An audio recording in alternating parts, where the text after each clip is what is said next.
साथियों नमस्कार। मैं आर.एस. खरे अपने चैनल मातु पितृ ज्योतिष ज्ञान के माध्यम से आप सभी दर्शकों का हार्दिक अभिनंदन स्वागत करता हूं। इस वीडियो में हम ग्रहों के गोचर के आधार पर चर्चा करेंगे कि तुला राशि वाले जातकों का माह अक्टूबर 2024 उनके स्वास्थ्य के दृष्टिकोण से कैसा रहेगा। भूमि भवन के बारे में समझेंगे, संतान शिक्षा के बारे में जानेंगे, दाम्पत्य जीवन कैसा रहेगा, भाग्य के बारे में समझेंगे, कैरियर के बारे में जानेंगे, क्या क्या लाभ हानियाँ परेशानियाँ इस माह तुला राशि वाले जातकों को देखने को मिलेंगी। इन सभी बातों की चर्चा इस वीडियो में विस्तार से करेंगे। यह राशिफल चंद्र राशि एवं लग्न पर आधारित है। इसे नाम राशि से भी देखा जा सकता है। माह प्रारंभ से ही कुंडली चार्ट में दिख रहे ग्रहों के गोचर की स्थिति कुछ इस प्रकार है। तुला राशि में शुक्रदेव स्वक्षेत्रीय होकर गोचर कर रहे हैं। तुला राशि के पंचम भाव में मूल त्रिकोण राशि कुंभ राशि में शनिदेव का गोचर हो रहा है। छठवें भाव में मीन राशि में राहु देव गोचर कर रहे हैं। आठवें भाव में देवगुरु बृहस्पति वृषभ राशि में गोचर कर रहे हैं और भाग्य भाव में नवम भाव में मिथुन राशि में मंगल देव का गोचर हो रहा है और द्वादश स्थान में सूर्यदेव, बुध देव और केतु देव गोचर कर रहे हैं। इन ग्रहों के गोचरीय प्रभाव एवं राशि परिवर्तन से तुला राशि वाले जातकों का यह माह अक्टूबर 2024 कैसा रहेगा, इसी को विस्तार से यहाँ समझने का प्रयास करते हैं। तो सबसे पहले आपके राशि के स्वामी कौन है? शुक्रदेव हैं। और शुक्रदेव कहाँ बैठे हैं? अपनी ही राशि में बैठे हुए हैं, स्वक्षेत्रीय हैं। और चूँकि केंद्र त्रिकोण स्थान में ये गोचर कर रहे हैं, स्थित हैं, तो पंच महापुरुष नामक राजयोगों में से एक राजयोग मालव्य राजयोग का निर्माण कर रहे हैं। अब ये मालव्य राजयोग से क्या होगा? इस राजयोग से आपका मान बढ़ेगा, सम्मान बढ़ेगा, आपकी कोई भी महत्वाकांक्षा है वो पूरी होगी, आपकी जो भी इच्छाएं हैं उनकी पूर्ति होगी, आपको धन के लाभ प्राप्त होंगे और मानसिक और शारीरिक रूप से आप स्वस्थ रहेंगे। शुक्रदेव 12 अक्टूबर को ट्रांजिट कर जाएंगे धन भाव में, तो यहाँ पर धन की स्थिति भी अच्छी रहेगी। क्यों रहेगी कि ये अपने राशि के लग्न के स्वामी हैं और कोई भी लग्नेश अपने घर को खराब नहीं करता है। लग्नेश जहाँ भी बैठेगा वहाँ पर अच्छे ही फल देगा। तो प्रथम 12 अक्टूबर तक आपकी राशि में बैठेंगे तो आपको अच्छे फल देखने को मिलेंगे। 12 अक्टूबर के बाद ट्रांजिट करेंगे, ये वृश्चिक राशि में आ जाएंगे तो यहाँ भी आपको अच्छे फल देखने को मिलेंगे। आपको धन का लाभ होगा, धन संचय होगा, कुटुंबजनों से संबंध अच्छे रहेंगे। यदि कोई भी कार्य जो आपके कुटुंब परिवार से संबंधित था, प्रॉपर्टी को लेके कोई भी विवाद चल रहा था, तो ये विवाद इस गोचर अवधि में निपटने और सुलझने के योग बनेंगे। देवगुरु बृहस्पति कहाँ बैठे हैं? अष्टम भाव में। कई जातकों के कमेंट्स आए हैं वीडियोज़ में, जातकों को ये लगता है कि देवगुरु बृहस्पति अष्टम भाव में बैठ के अच्छे फल नहीं दे रहे हैं, बुरे फल दे सकते हैं। अष्टम भाव त्रिक भाव है, अच्छा भाव नहीं है। ये बात सही भी है, लेकिन यहाँ पर स्थिति दूसरी है। यहाँ पर देवगुरु बृहस्पति बैठे हैं अष्टम भाव में, लेकिन अभी 9 अक्टूबर से ये वक्री होने जा रहे हैं। वक्री होंगे तो क्या होगा? चेष्टा बल बढ़ जाएगा और चेष्टा बल बढ़ेगा तो इनके फल देने की क्षमता कई गुना बड़ी हो जाएगी। और वक्री होंगे तो अपने से एक घर पहले अर्थात सप्तम भाव को भी प्रभावित करेंगे। सप्तम भाव इनके प्रभाव में रहेगा, उसके कारकों से मिश्रित फल मिलेंगे। लेकिन देवगुरु बृहस्पति की स्थिति यहाँ पर काफ़ी अच्छी है, क्योंकि देवगुरु बृहस्पति कृतिका, रोहिणी और मृगशिरा नक्षत्र में गोचर करेंगे। इस वक्रत्व काल में देवगुरु बृहस्पति का गोचर कृतिका, रोहिणी, मृगशिरा नक्षत्र में होगा, जिनके स्वामी क्रमशः सूर्य है, चंद्र है और मंगल है। और सूर्य, चंद्र, मंगल के नक्षत्रों में जब देवगुरु बृहस्पति गोचर करेंगे तो बहुत ही शानदार शुभ परिणाम आपको देखने को मिलेंगे, क्योंकि देवगुरु बृहस्पति के तीनों ये ग्रह सूर्य, चंद्र, मंगल परम मित्र हैं और इन्हीं के नक्षत्रों में देवगुरु बृहस्पति का गोचर होगा। अर्थात कैसे फल प्राप्त होंगे? शुभ फल प्राप्त होंगे। तो मैं जातकों को ये बताना चाहता हूँ कि देवगुरु बृहस्पति का अष्टम भाव में 9 अक्टूबर के बाद से स्पेशली गोचर शानदार है। बकरी होंगे तो आपको जो सप्तम भाव के कारकों से आपके कार्य रह गए थे अधूरे, वो भी होंगे। सप्तम भाव किसका होता है? आपका दाम्पत्य जीवन का, आपके साथी का भाव है, रोजगार का भाव है। तो इन भावों से आपको शुभ फल देखने को मिलेगा। यहाँ पर मंगल देव की स्थिति भी बहुत शानदार है। द्वितीय सप्तमेश होकर भाग्य स्थान में बैठे, तो मंगल देव की स्थिति कैसी है? अच्छी है। धन के लाभ आपको दिलाएंगे, कुटुंबजनों से संबंध मधुर बनाएंगे। केवल आपको एग्रेशन से बचना है। उसके बाद में दाम्पत्य जीवन सुखी रहेगा और भाग्य का बहुत बड़ा सपोर्ट आपको मिलेगा। और यहाँ पर 20 अक्टूबर के बाद में ये दशम भाव में गोचर करेंगे और यहाँ दिग्बली हो जाएंगे। हालांकि यहाँ नीचस्थ स्थिति में रहेंगे, लेकिन चूँकि इस भाव में ये दिग्बली हो जाते हैं, आपका कैरियर भी अच्छा रहेगा। शनिदेव अपनी मूल त्रिकोण राशि कुंभ राशि में पंचम भाव में विराजमान है। बेहद शानदार स्थिति बनी हुई है शनिदेव महाराज की। ये चतुर्थ भाव के स्वामी हैं और पंचम भाव में विराजित हैं। पंचम भाव में शनि का गोचर जब जब आता है तो शनि की पनौती लगती है, लेकिन चूंकि शनिदेव यहाँ पर अपनी मूल त्रिकोण राशि कुंभ राशि में गोचर कर रहे हैं, जो इनकी अति प्रिय राशि है, तो यहाँ बैठकर शनिदेव महाराज कैसे फल देते हैं? कुंभ राशि में अच्छे फल देते हैं, बेहद शुभ फल देते हैं। तो यहाँ पे क्या करेंगे? पंचम भाव में बैठ के संतान की शिक्षा अच्छी करेंगे, संतान का स्वास्थ्य अच्छा रखेंगे, आपकी शिक्षा अच्छी रहेगी और लव रिलेशंस मेंटेन रहेंगे। प्रेम प्रसंग का भाव है, अच्छा रहेगा, मजबूत होगा, क्योंकि शनिदेव महाराज स्थान बली है। जहाँ बैठते हैं उस भाव को मजबूती देते हैं। जो जातक संतान की चाह रखते हैं, संतान कंसीव करने के इच्छुक हैं, यह उनके लिए अच्छा समय है, श्रेष्ठ समय, संतान प्राप्ति के योग बनेंगे। और ये 15 नवंबर तक बकरी भी रहेंगे शनिदेव महाराज, तो अपने से एक घर पहले का भी फल देंगे, यानी चतुर्थ भाव के कारकों से भी आपको शुभ फल देखने को मिलेंगे। रियल एस्टेट के कार्यों से जो लोग जुड़े हुए हैं उनको धन के लाभ प्राप्त होंगे। एग्रीकल्चर कार्यों से धन के लाभ प्राप्त होंगे। बिल्डिंग मटेरियल का सप्लाई का कोई कार्य कर रहे हैं, उससे धन के लाभ प्राप्त होंगे। इस भाव पर देवगुरु बृहस्पति की नवम दृष्टि, मंगल देव की अष्टम दृष्टि का होना और शनिदेव के प्रभाव में चतुर्थ भाव का होना, यानी चतुर्थ भाव के कारकों से बेहद लाभ आपको देखने को मिलेगा। आपकी माता का स्वास्थ्य अच्छा रहेगा, माता से आपको धन के लाभ प्राप्त होंगे।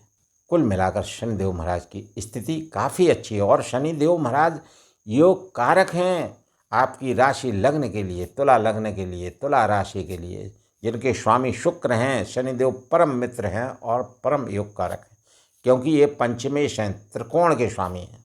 तो आपके लिए शनिदेव, आपको अच्छे ही फल शनिदेव महाराज की कृपा से मिलेंगे। बस शनिदेव महाराज कर्म फलदाता हैं और ज्योतिष में न्यायाधीश हैं। तो आपको सत कर्म करना, हार्ड वर्क करना है, क्योंकि कैरियर स्थान पर 20 अक्टूबर के बाद में मंगल देव विराजमान हो जाएंगे और नीचस्थ स्थिति में रहेंगे।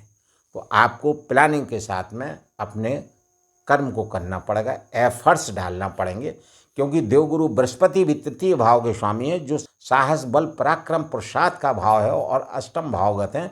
तो आपको यहाँ देवगुरु बृहस्पति भी मेहनत करवाएंगे। तो मेहनत से डरना नहीं है, मेहनत करना है, क्योंकि कर्म प्रधान विश्व रचि राखा, जो जस करे सो तस फल चाखा, सकल पदार्थ हैं जगमाई, कर्महीन नर पावत नहीं। तो आपको कुछ भी पाना है, then you have to hard work, आपको एफर्ट्स डालने हैं। अगर आप मेहनत करेंगे तो तुला राशि वाले जातकों को बेहद शुभ फल देखने को मिलेंगे। मेहनत करना, एग्रेशन नहीं करना, ये मंत्र है तुला राशि वाले जातकों के लिए ग्रह गोचर के हिसाब से। यहाँ पर राहु देव की स्थिति भी बहुत शानदार है, क्योंकि राहु देव 6वें भाव में गोचर करें। 3, 6, 11 भाव में राहु देव का गोचर बहुत शानदार होता है। और राहु देव भी आपके लग्न राशि तुला राशि के स्वामी के परम मित्र हैं, क्योंकि तुला लग्न के, तुला राशि के स्वामी शुक्र हैं और शुक्र राहु प्रगाढ़ मित्र हैं और 6वें भाव में गोचर हो रहा है। तो ये क्या करेंगे? 6वां भाव किस चीज़ का है? रोग ऋण शत्रु तो रोग ऋण शत्रु को आपसे दूर करने का काम करें। तो यदि कोई रोग है समाप्त होने लगेगा, शत्रु है परास्त हो जाएगा, कोई कर्जा लिया है चुकना लगेगा, क्योंकि आपकी आमदनी बढ़ेगी। मंगल देव भाग्य स्थान में बैठेंगे, भाग्य की प्रबलता रहेगी, धन के लाभ मिलेंगे। मंगल देव 20 अक्टूबर के बाद कैरियर भाव में बैठेंगे तो यहाँ पर भी लाभ की प्रबलता रहेगी। कुल मिलाकर शानदार स्थिति राहु की भी इस माह तुला राशि वाले जातकों को देखने को मिलेगी। यह 6वां भाव नौकरी लगने का भाव है। इस भाव से जातक की नौकरी देखी जाती है। कॉम्पिटिटिव एग्जाम में सफलता असफलता इसी भाव के स्वामी और इस भाव में बैठे हुए ग्रह से देखी जाती है। अब इस भाव के स्वामी कौन है? देवगुरु बृहस्पति हैं और बैठे कहाँ हैं? अष्टम भाव में।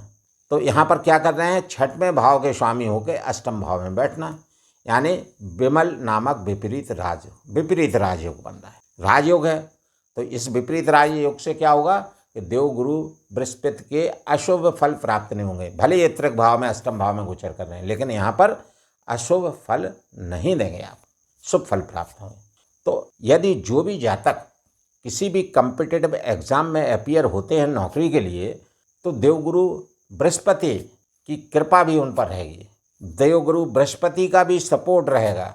और राहु देव वहाँ बैठे हैं तो राहु देव भी जातक की नौकरी लगने के लिए सपोर्ट करेंगे, कारक बनेंगे, कारण बनेंगे। तो राहु देव का गोचर भी काफ़ी अच्छा है। कुल मिला के कहें तो तुला राशि वाले जातकों के लिए ग्रहों के गोचर की स्थिति काफ़ी शानदार शुभ फलदायक बनी हुई है। मैं यहाँ पर अपने प्रिय दर्शकों से विनम्र अनुरोध करूँगा कि मेरे द्वारा दी गई जानकारी यदि आप लोगों को अच्छी लगी हो तो कृपया चैनल को लाइक, सब्सक्राइब एवं शेयर करना न भूलें। सब्सक्रिप्शन से मेरा मोटिवेशन बढ़ता है, शेयर करने से लोगों को लाभ मिलता है। अब यहाँ पर तुला राशि वाले जातकों के लिए अक्टूबर माह का क्या प्रेडिक्शन रहेगा, क्या विश्लेषण रहेगा, इसी को विस्तार से समझने का प्रयास करते हैं। तो यहाँ पर आपके राशि के स्वामी कौन हुए? शुक्रदेव। शुक्रदेव कहाँ गोचर कर रहे हैं? आपकी ही राशि में केंद्र त्रिकोण स्थान में। तो क्या कर रहे हैं? मालव्य राजयोग का निर्माण कर रहे हैं, जिससे आपको हर तरह से लाभ होगा। और इसके बारे में मैं आपको पूर्व में बता चुका हूँ। 12 अक्टूबर के बाद में राशि परिवर्तन करेंगे, द्वितीय भाव में बैठ जाएंगे वृश्चिक राशि में, धन का लाभ कराएंगे, कुटुंबजन से संबंध मधुर रहेंगे। यानी शुक्रदेव का पूरे माह गोचर आपके लिए अच्छा है। द्वितीय भाव के स्वामी मंगल देव हैं और मंगल देव आपके सप्तम भाव के भी स्वामी हैं। तो मंगल देव यहाँ पर क्या कर रहे हैं? मंगल देव यहाँ पर केंद्र त्रिकोण राजयोग बना रहे हैं, क्योंकि सप्तम भाव केंद्र भाव है, यहाँ के स्वामी होकर त्रिकोण भाव भाग्य भाव में बैठे हैं। तो केंद्र त्रिकोण राजयोग का निर्माण मंगल देव के द्वारा हो रहा है, जिससे मंगल देव की कृपा से आपको धन के लाभ होंगे, आपको परिवार से भी धन के लाभ होंगे। कोई भी यदि प्रकरण, कोई भी आपका प्रॉपर्टी संबंधी डीलिंग, किसी भी तरह का कोई भी विवाद कुटुंबजनों को लेकर चल रहा था, वह विवाद सुलझता हुआ दिखेगा। सप्तम भाव के स्वामी हैं तो दाम्पत्य जीवन अच्छा रहेगा, आपके जीवन साथी का स्वास्थ्य अच्छा रहेगा। यदि आपका जीवन साथी किसी नौकरी में है, व्यापार में है, तो उन्नति के योग होंगे, साझेदारी के कार्यों में लाभ आपको प्राप्त होगा। तो मंगल देव की स्थिति भाग्य स्थान में 20 अक्टूबर तक शानदार है। 20 अक्टूबर के बाद में मंगल देव दशम भाव में गोचर कर जाएंगे। हालांकि यहाँ पर कर्क राशि में स्थित होकर नीचस्थ हो जाएंगे, लेकिन दशम भाव में दिग्बली होते हैं। फिर भी आपको मंगल देव के कैरियर भाव में शुभ फल देखने को मिलेंगे, क्योंकि धन भाव के स्वामी हैं तो धन दिलाएंगे। धन कैसे होगा? जब आपका कर्म क्षेत्र अच्छा होगा, कैरियर आपका अच्छा होगा, कार्य क्षेत्र से ही तो धन के लाभ मिलते हैं, तो वह अच्छा होगा तो धन के लाभ आपको मिलेंगे। तो मंगल देव दशम भाव में भी अच्छी स्थिति में रहेंगे। और दशम भाव में जब मंगल देव बैठेंगे तो दशम भाव से भी सप्तम दृष्टि से ये चतुर्थ भाव को देखेंगे, और भाग्य भाव में 20 अक्टूबर तक अष्टम दृष्टि से चतुर्थ भाव को देख रहे हैं। और नवम भाव में और दशम भाव में मंगल देव का गोचर क्रमशः अष्टम दृष्टि, सप्तम दृष्टि से चतुर्थ भाव को देखेगा। और इस भाव के स्वामी शनि हैं और ये मकर राशि हो, मकर में मंगल देव उच्च के होते हैं, अतः इनकी दृष्टि अपने उच्च के राशि पर होगी। तो भूमि भवन के कार्यों से बेहद लाभ होगा। रियल एस्टेट से जो लोग भी कार्य करते हैं उन्हें लाभ होगा। एग्रीकल्चर से भी लाभ होगा। नए वाहन खरीदने के योग बन सकते हैं। जो लोग ट्रांसपोर्ट का कार्य कर रहे हैं उसमें उनको उन्नति देखने को मिलेगी, क्योंकि गुरुदेव की और मंगल देव की दृष्टि चतुर्थ भाव पर है, तो चतुर्थ भाव के कारकों से बेहद लाभ तुला राशि वाले जातकों को देखने के लिए मिलेगा। अब तृतीय भाव के स्वामी देवगुरु बृहस्पति हैं और छठवें भाव के स्वामी तृतीय षष्ठेश होकर देवगुरु बृहस्पति अष्टम भाव में गोचर कर रहे हैं। देवगुरु बृहस्पति के बारे में मैं प्रारंभ में ही बता चुका हूँ कि देवगुरु बृहस्पति का गोचर अच्छा रहेगा। इनकी पंचम दृष्टि आपके द्वादश भाव पर रहेगी, तो यहाँ पर अनावश्यक धन व्यय हो सकता है, लेकिन दूर दराज के जगहों से विदेश से आपको धन के लाभ होने के प्रबल योग बनेंगे। विदेशी यात्राएं होने के योग बनते हैं। आप वहाँ टूरिस्ट के तरीके से भी जा सकते हैं और आप अपनी नौकरी के लिए भी जा सकते हैं। और जो जातक विदेश में सेटल हैं उनको इस अवधि में धन के लाभ देवगुरु बृहस्पति के इस गोचर से प्राप्त होंगे। देवगुरु बृहस्पति की सप्तम दृष्टि धन भाव पर रहेगी, तो धन का आवक बना रहेगा, धन संचय होगा, कुटुंबजनों से मधुर संबंध बने रहेंगे। उसके बाद में इनकी नवम दृष्टि चतुर्थ भाव पर है, चतुर्थ भाव के कार्यों से लाभ देखने को मिलेंगे। चतुर्थ भाव के स्वामी शनिदेव हैं और शनिदेव चतुर्थेश पंचमेश होकर पंचम भाव में अपनी मूल त्रिकोण राशि कुंभ राशि में गोचर कर रहे हैं। शानदार स्थिति शनिदेव महाराज की बनी हुई है, क्योंकि तुला राशि तुला लग्न वालों के लिए शनिदेव योग कारक ग्रह है। और हालांकि इस भाव में पनौती लगती है जब शनिदेव का गोचर होता है, लेकिन वो किसी दूसरी राशि में अगर गोचर कर रहे हैं तब शनिदेव के परिणामों के बारे में सोचना पड़ता है और उनके उपाय करना पड़ते हैं। लेकिन चूंकि यहाँ पर मूल त्रिकोण राशि में है और शनिदेव वर्तमान में बकरी चल रहे हैं, 15 नवंबर 2024 तक बकरी भी रहेंगे, तो ये अपने से एक घर पहले का भी फल देंगे, अर्थात चतुर्थ भाव के कारकों से भी शनिदेव महाराज फल देंगे। कहने का मतलब है मंगल देव की दृष्टि चतुर्थ भाव पर, देवगुरु बृहस्पति की दृष्टि चतुर्थ भाव पर, शनिदेव का प्रभाव चतुर्थ भाव पर। कहने का मतलब शानदार स्थिति चौथे भाव के कारकों से रहेगी। माता का स्वास्थ्य अच्छा रहेगा, माता से लाभ आपको मिलेगा, एग्रीकल्चर कार्य अच्छे रहेंगे, सारे कार्यों में आपका विकास होगा। बुध देव भाग्य भाव के स्वामी हैं और द्वादश भाव के स्वामी हैं, और गोचर कहाँ कर रहे हैं? बुध देव गोचर कर रहे हैं द्वादश भाव में, और इनका द्वादश भाव में गोचर 10 अक्टूबर तक रहेगा। तो ये कन्या राशि में गोचर कर रहे हैं, यह इनकी उच्च की राशि, अतः बुध का गोचर उच्चस्थ स्थिति में है 10 अक्टूबर तक। तो यहाँ पर बुध देव के आपको अच्छे फल देखने को मिलेंगे। उसके बाद में बुध देव 10 अक्टूबर के बाद में ट्रांजिट कर जाएंगे आपकी राशि में और अपने मित्र शुक्र के घर पर आ जाएंगे। तो यहाँ पर बुध देव के केंद्र त्रिकोण स्थान होने से अच्छे फल आपको देखने को मिलेंगे। कहने का मतलब बुध का भी गोचर शानदार बना हुआ है, भाग की प्रबलता रहेगी, भाग से अनेक काम बुध देव बनाएंगे। उसके बाद में एकादश भाव के स्वामी सूर्यदेव हैं और सूर्यदेव द्वादश भाव में गोचर कर रहे हैं 17 अक्टूबर तक, और 17 अक्टूबर के बाद में राशि में आ जाएंगे और यहाँ पर नीचस्थ हो जाएंगे। कुल मिलाकर सूर्यदेव के पूरे माह आपको मिले जुले फल प्राप्त होंगे और आपको सूर्यदेव के उपाय करना पड़ेंगे। कहने का मतलब तुला राशि वाले जातकों का माह अक्टूबर 2024 ग्रह गोचर के हिसाब से काफ़ी शानदार बना हुआ है। उपाय के तौर पर अपने राशि के स्वामी शुक्रदेव का उपाय करें। शुक्रदेव के उपाय के लिए शुक्रदेव का बीज मंत्र ओम शुम शुक्राय नमः का जाप 108 बार यानी 1 माला नित्य करें। प्रातःकाल सूर्योदय के बाद सूर्यदेव को जल अर्घ्य दें और सूर्यदेव का बीज मंत्र ओम घृणी सूर्याय नमः का जाप 108 बार नित्य करें। देवगुरु बृहस्पति के लिए देवगुरु बृहस्पति का बीज मंत्र ओम ब्रह्म बृहस्पति नमः का जाप 108 बार नित्य करें और प्रत्येक गुरुवार को श्री विष्णु भगवान के मंदिर जाकर दर्शन करें और वहाँ पर पीली वस्तुओं का, पीली मिठाइयों का, पीले रंग के फलों का जरूरतमंद एवं गरीब लोगों को यथाशक्ति दान करें।